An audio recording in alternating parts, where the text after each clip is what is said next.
Hello tanks and tankettes. Well, I promised you some crested duck action and here it is. These are, I've got two replays for you and they're both from over the course of 2 days, and I think over the course of 2 days playing the crested duck I was in a top tier battle once and the rest were all tier 5 and 6, so such is the life of a tier 4 tank player. However, because you get the same gun as you do at tier 5, it is much more effective at tier 4. It's actually a really nice gun for a tier 4 tank, as I was saying. There is also, and I haven't actually played with it yet, but there is another gun, a 47mm gun with 106 average pen. Now it's still got 55 average damage, it's still a little pew pew gun, but the DPM on that is actually better, so I'm going to have a play with that next, now that I've got it unlocked.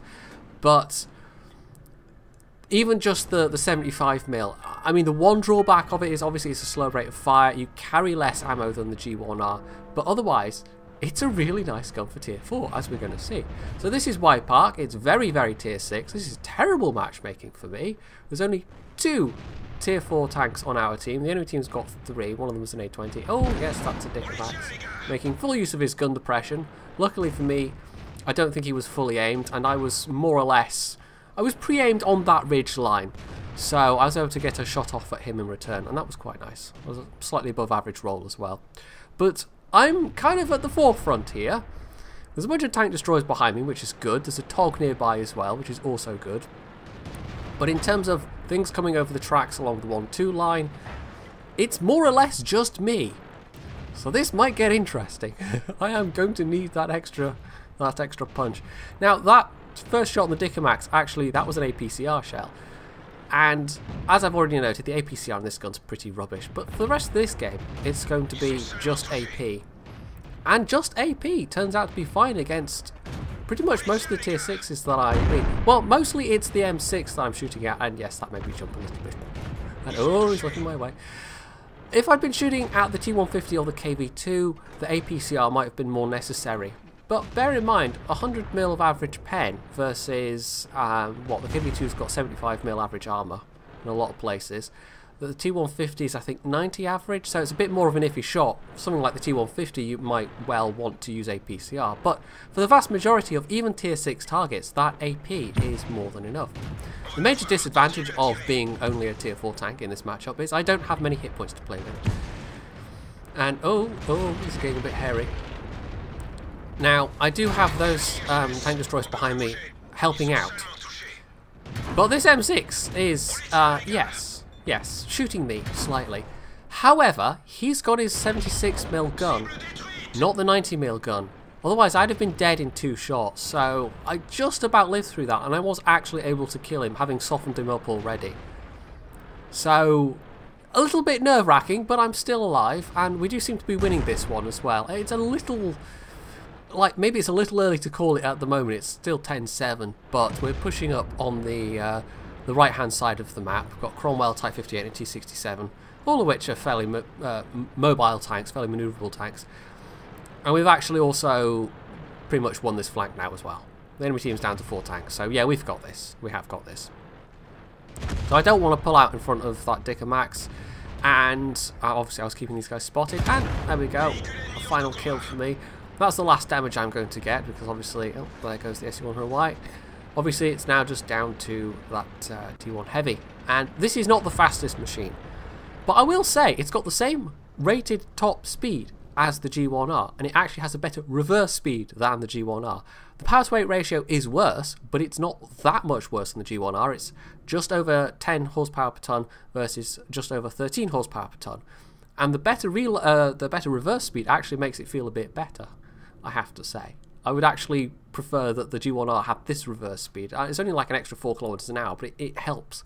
So that was 840 damage, and because I was tier 4, that was enough to put me 3rd on the team, but it still wasn't a particularly great score. But considering that was a very tier 6 match, I think I did alright in that one. So, yeah, that was quite quick. I mean, Widepark is one of those small maps where the action tends to be rather kind of intense, because it's a rather small map, and I think you can only see, is it only tier 6s see Widepark? I can't remember. Once you get over tier 6, you don't tend to see Widepark, and It's not one I see very often these days because I play a lot of higher tiers on the stream, obviously. But the next match that we're going to see, well, it's a little bit longer and it's a little bit more interesting, I think. So next up, we have this Sand River battle, and again, tier 6, but it isn't nearly as bad as last time. There's only a couple of tier 6s per team. There are, however, 3 artillery. Also, yes, I am platooned up with somebody in an AMX-40. That's Klingenswerg over there, who is actually, he's one of my patrons, and he's actually the first person I've sat down with out of any of the Patreon subscribers and had a play session with, and it was pretty successful. I was slightly nervous going into it because I've never done anything like this before, but it worked out pretty well. And this was actually the very first battle we had, and it actually, the fact that he chose the AMX-40 just, yeah, you can tell he's a fan, I guess. I, however, seeing that he was in a tier 4 French, took the opportunity to play this thing. And I'm kind of glad that I did, because I would have struggled to do what I'm going to do in an AMX-40. Much as I love it, the gun on the AMX-40 has, with its premium ammo, not even as much pen as this has with its AP. So, yeah. Now, luckily for our whole team, this Churchill 7, the toughest tank on the entire enemy team, and this is the very best matchmaking you can get in a Churchill 7, he just kind of suicided there. He just drove straight forward, threw his tank away, and that is a major boon for us and a major blow for the enemy team. Also, that bishop, if it had hit me, yeah, that would have been nasty. The armour on this, I haven't really talked about the armour so far.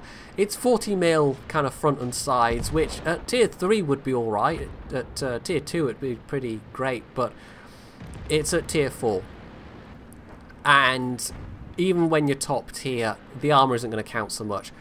But the upside is, like the Panzer IVA, you get a really good gun for your tier, so you're relying more on keeping aware of what's going on around you, being sneaky, and hoping, if you're bottom tier, like I was for a lot of the games I played, hoping that the rest of your team is up to snuff. And, well, the Widepark game, you know, I was 3rd on the team list. I had a respectable amount of damage compared to everyone else. So, with this gun, you can do a reasonable amount of damage. You're not wholly reliant on your teammates. I mean, you are to some extent, just because the fact, in a tier 6 battle, you don't have the hit points, you don't have the armour. But that doesn't mean you can't contribute. And that was definitely true of that jump, though.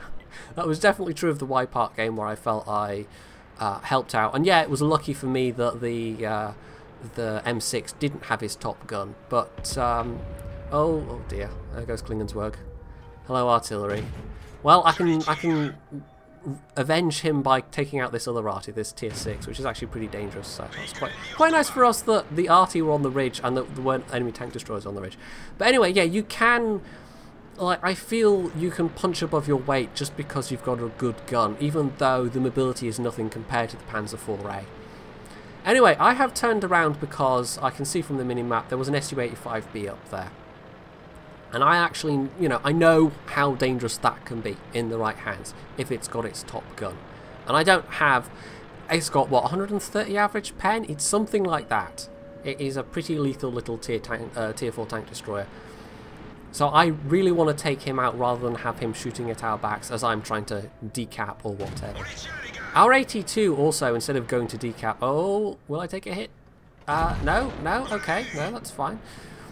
I will take that kill and be pleased with it. Our 82 has chosen to go and tangle with their bishop. And I can see there's only one enemy on the cap. It's probably either the Covenanter or the T40.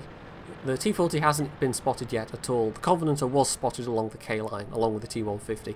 But yeah, the 82, he's decided to go after the bishop. And I don't know if it's just the fact that he's in a British AT series tank destroyer, and that just on its own, you know, by the time you get up to the Torty, you do develop a fairly healthy loathing for artillery generally, from tier 5 all the way up. So maybe that's why he just saw an artillery and just was like, I have to kill it.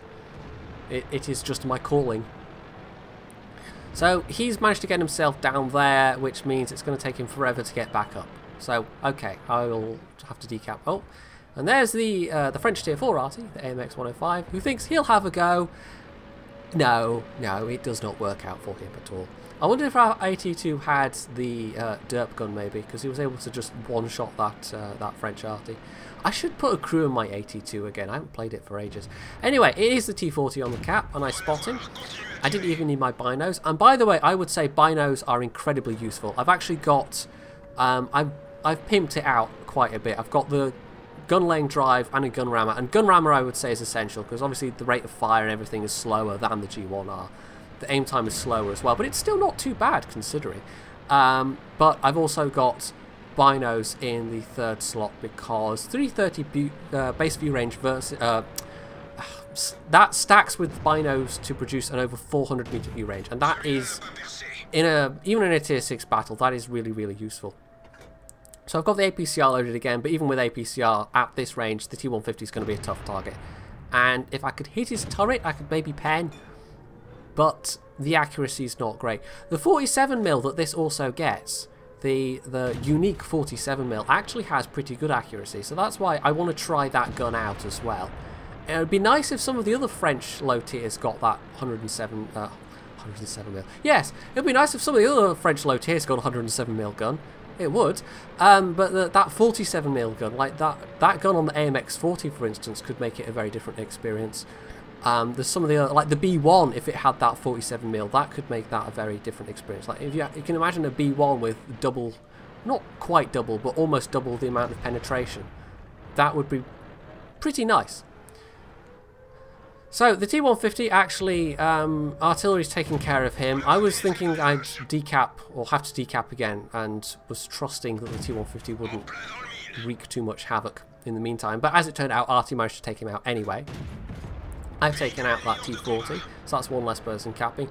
And, well, we know exactly where that Covenanter must be. The A22 also finally managed to extract himself. And I took a gamble here. I thought maybe I can get up on the other side, but no, you can't. Not with the route I was planning to take here. Although I could just say, you know, it's a crested duck.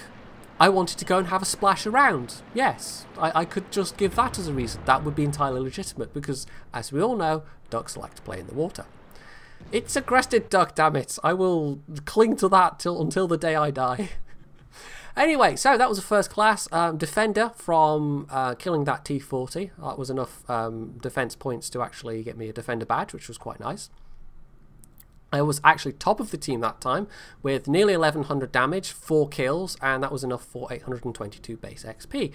So, like I said, your team needs to be doing enough, but with that gun, you can really contribute to the team.